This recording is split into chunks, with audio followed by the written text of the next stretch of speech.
மக்களே, ரொம்ப நாள் கழிச்சு ஒரு வெனஸ்டே vlog லாங் வீடியோவா பார்க்கலாம் வாங்க. நான் டெய்லியுமே ஷார்ட்ஸ் போடும்போது என்னோட வேலையை 60 செகண்ட்ஸ்க்குள்ள தான் சொல்ல முடியும். ஏன்னா அதுக்குள்ள தானே போட்டாகணும். இன்னைக்கு கொஞ்சம் லாங் வீடியோவா போடலாமே அப்படின்னு தோணுச்சு. அதனால தான் வெனஸ்டே vlog லாங் வீடியோவா போட்டாச்சு. நான் டெய்லி ரெகுலரா கரெக்டா 5:25க்கு எழுந்துருவேன். இப்ப வருணுக்கு ஸ்கூல் லீவுன்றதுனால தான் இந்த டைம். இல்லன்னா ஸ்கூல் இருந்துச்சுன்னா ஒரு 5 மணிக்குள்ளேயே எழுந்துருவேன். அப்பதான் அவனையும் ஸ்கூலுக்கு அனுப்பிட்டு நான் கடை வேலை செய்யறதுக்கும் கரெக்டா இருக்கும். இப்பெல்லாம் சின்னவன் கொஞ்சம் வளர்ந்ததுனால அவன் என்ன ரொம்ப தொல்லை பண்றான்னா ரொம்ப அழுதுட்டே இருக்கான், தூக்கி வச்சுக்கிட்டே சொல்லி. ஃப்ரெஷ் ஆயிட்டு என்னுடைய வேலையை ஸ்டார்ட் பண்றதுக்கே 6 மணி ஆயிடுச்சு. எழுந்தோடனே அம்மா டீ போட்டு வச்சிருந்தாங்க. டீயை சூடா வச்சு குடிச்சிட்டு நம்ம வேலையை ஆரம்பிச்சாச்சு. காய்கறிகளை நறுக்கி முடிக்கிறதுக்கே எனக்கு 7 மணி ஆகும். அந்த 7 மணிக்குள்ள என்னுடைய ஒரு பசங்களா எழுந்துப்பாங்க, மாமா எழுந்துப்பாங்க, உங்களுக்கு எல்லாம் காஃபி குடுக்கணும், கலப்பணும். அதுக்கே கொஞ்சம் கரெக்டா இருக்கும். மாமா காலையிலேயே ஆட்டோ எடுத்துட்டு போயிடுறதுனால அவளால டிஃபன் காலையில வேற எங்கேயும் போய் சாப்பிட முடிய மாட்டேங்குதான். அதுவும் இல்லாம கொஞ்ச நாள் டிஃபனே மறந்துடுறாரு. சரி இன்னைக்கு வீட்லயே கொடுத்துருவோம் அப்படின்னு சொல்லிட்டு இன்னைக்கு 2 பூரியை வச்சு 2 வடையும் வச்சு கல்ல டிஃபன் அவருக்கு கொடுத்துட்டு அவர் சாப்பிட்ட தட்டிலேயே நானும் சாப்பிட்டாச்சு. எங்க மாமா எப்பவுமே சாப்பிட்டு கடைசியில முடிக்கும் போது எனக்கும் கொஞ்சம் வைப்பாரு.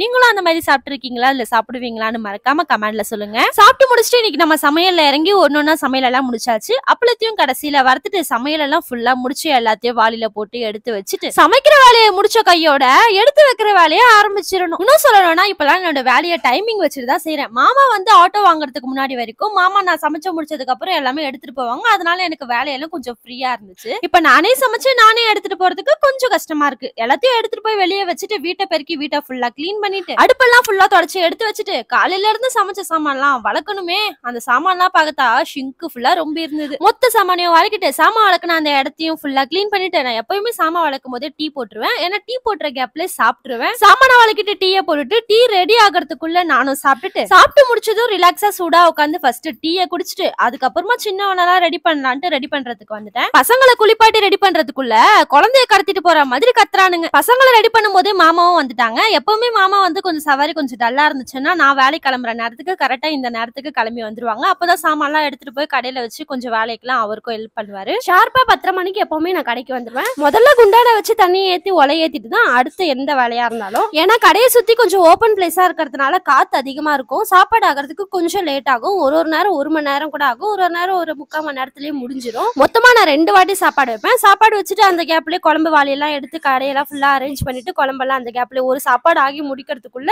குழம்பெல்லாம் ஃபுல்லா கட்டி வச்சிருவேன். இன்னைக்கு நம்ம கடையாண்ட ஒரு லாரி வந்து நின்னதுனால பக்கத்துல சைட் பை சைடு உடனே 2-3 லாரி வந்ததுனால ஒரு 10 நிமிஷத்துக்கு டிராபிக் ஜாமே ஆயிடுச்சு. கொஞ்ச நேரத்துல கிளியர் ஆனதோ ரோடே எம்டியா ஆயிடுச்சு. அதுக்கப்புறம் வரவங்களுக்கெல்லாம் சாப்பாடு வச்சு கொடுத்துட்டு கடையை முடிச்சுட்டு ஒரு 3 மணி போல கடையெல்லாம் ஃபுல்லா இழுத்து கட்டிட்டு வீட்டுக்கு கிளம்பி போயாச்சு. இன்னைக்கு கடையில இருக்கும் போது எனக்கு அந்த அளவுக்கு சாப்பிடவே தோணல. சரி வீட்டுக்கு போய் எதனா சாப்பிடலான்னு பார்த்தா வீட்டுல இன்னைக்கு சிஸ்டர் கீரை குழம்பு வச்சிருந்தா ரொம்பவே சூப்பரா இருந்துச்சு. கீரை குழம்பு வச்சு சாப்பாடு சாப்பிட்டு துணியெல்லாம் நிறையவே காய வச்ச துணி மடிக்காம இருந்தது. முதல்ல துணியை மடிச்சு வச்சுட்டு அதுக்கப்புறம் காய வைக்கிற துணியெல்லாம் காய வச்சுட்டு சாமானையும் வளைக்கி முடிச்சுட்டு இன்னைக்கு வெனஸ்டே வாச்சே சந்தைக்கு போகணுமே. பசங்களுக்கு ஒரு 2 இட்லி வச்சு போராடி ஊட்டிட்டு ஒரு 5 மணி போல சந்தைக்கு கிளம்பி போயாச்சு. வீட்டுக்கு அண்ணி வந்திருந்தாங்க. அவங்க ஊருக்கு கிளம்புறேன்னு சொன்னதுனால அவங்களையும் அப்படியே எடுத்துட்டு போய் பஸ் ஸ்டாண்ட்ல ஸ்டாப் பண்ணிட்டு நம்ம அப்படியே சந்தையில பொருள் எல்லாம் வாங்கிட்டு வந்துடலாம்னு எல்லாருமா கிளம்பிட்டோம். ஆட்டோ வாங்குறதுக்கு முன்னாடி சந்தைக்கு போய் நாங்க எல்லா சாமானும் வச்சுட்டு வண்டியில வரதுக்குள்ள அவஸ்தைப்பட்டுருவோம். இப்ப எங்கன்னா வெளியவே போனோம்னாலும் ஃபேமிலியா ஆட்டோலே ஜாலியா கிளம்பிடுறோம். நேரா போய் ஸ்டாப்பிங்ல அண்ணிய பஸ் ஏத்திட்டு திரும்பினா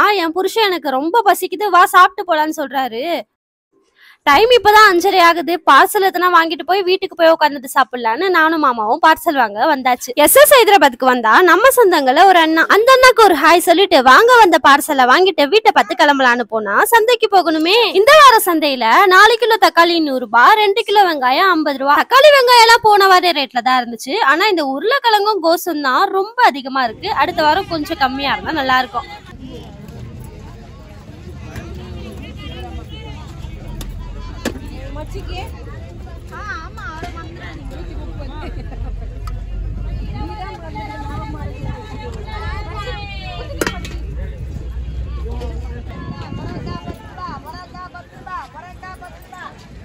ஓரளவுக்கு சந்தையில எல்லா சாமானும் வாங்கிட்டு முருங்கைக்காய் எல்லாம் 10 ரூபாய்க்கு 4 முருங்கைக்காய் வித்துட்டு இருந்தாங்க. முருங்கைக்காய் அக்கா தங்கச்சி பேரம் பேத்தின்னு எல்லாமே வாங்கிட்டு இருக்கிற எல்லாமே வாங்கிட்டு கடைசியில நான் ஸ்நாக்ஸ் வாங்காம மட்டும் போனேன். என் பசங்க கிட்ட நான் அவ்வளவுதான்.